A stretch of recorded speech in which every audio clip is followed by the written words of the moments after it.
Good morning, everyone. Dr. Victoria Skirbo here, speaking to you from the rather noisy Seeds of Transformation Healing Center in Wareham, Massachusetts. The background noise was actually somebody on the highway with a noisy, I don't know, probably a motorcycle. It's so cold. Why would anybody be on a motorcycle? Okay, today is Wednesday, October 13th. The moon is in Taurus.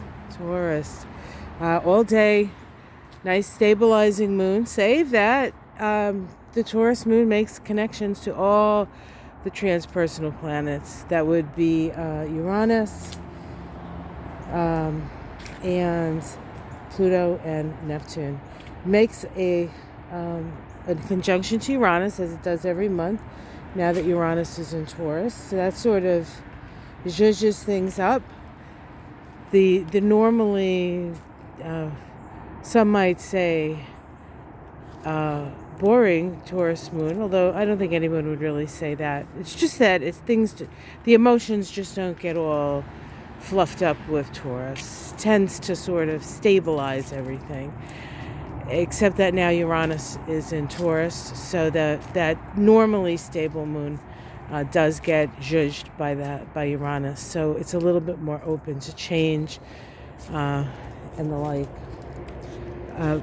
Or not open to change. It feels disrupted. It feels disrupted in a way that it doesn't understand. Taurus moon. So it makes a conjunction to Uranus, a sextile to Pluto, and then a trine to Neptune. That's not wrong. No.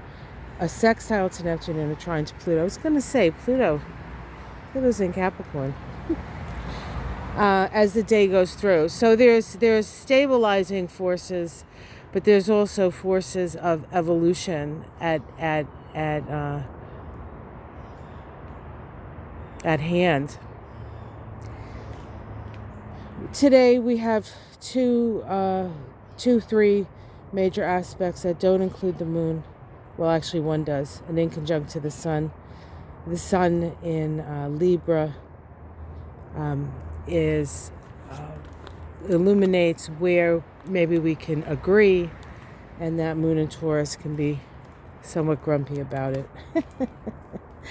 The other two aspects I want to talk about: early morning square between Mars and Neptune.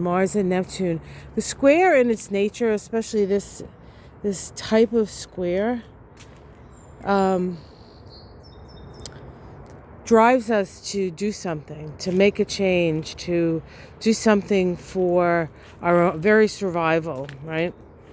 But when you add Neptune to the mix, which is confusion, and Mars, which is forward motion, at this point it's a little bit difficult to figure out not so much what to do, because you're going to do something, but maybe even what to do with it or how to go about it. I don't know. There's a real energy of trying to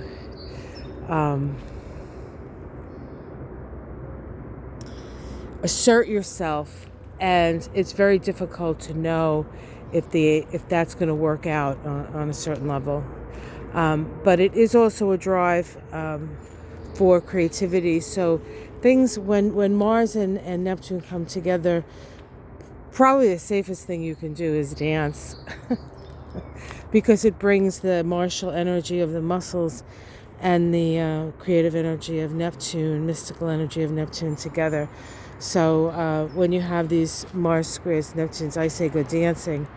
You may not want to go like driving down a mountain road, because you won't see what's coming around the next turn, so to speak.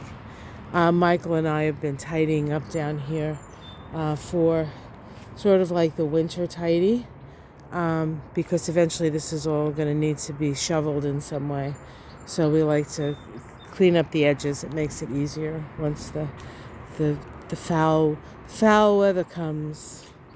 We also have today an opposition between Mercury and Jupiter. Mercury and Jupiter have been in this opposition for about 6 weeks.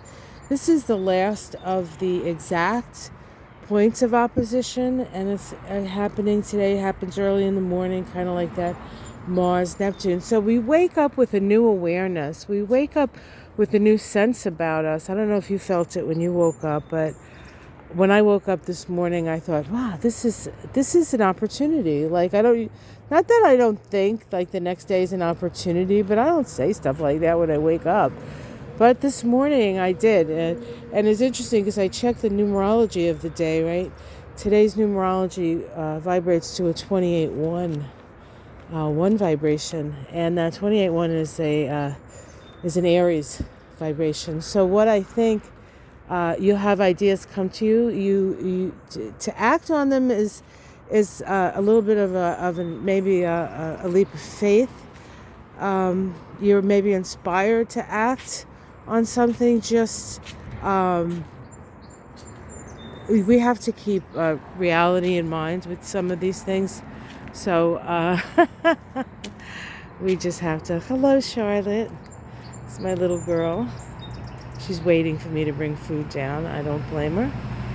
And look, we have our she's sitting in front of our flowers. Now, they're not coming up as big as they did in the summer, but it's cold, right? Sometimes when things are cold, they shrink.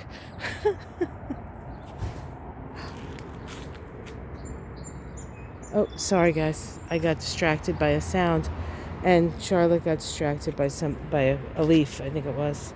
Anyway, so that opposition is a lot of information available to us. We're seeing things maybe, especially with the sun in Libra, illuminating both sides of the issue, both sides of the story. So exciting times, guys, exciting times. Have yourself a great day. Generally, not too crazy of a day because of the Taurus Moon. I think that really helps. But I kind of like this day, actually. I really kind of like the energy of this day. So enjoy it. And I'm going to go get some food for that poor little kitty that... So, I don't know. She's hungry. I'm hungry, too. I'm going to go have a cup of coffee. All right, guys. Much love, everyone. Love ya. Take care. Namaste.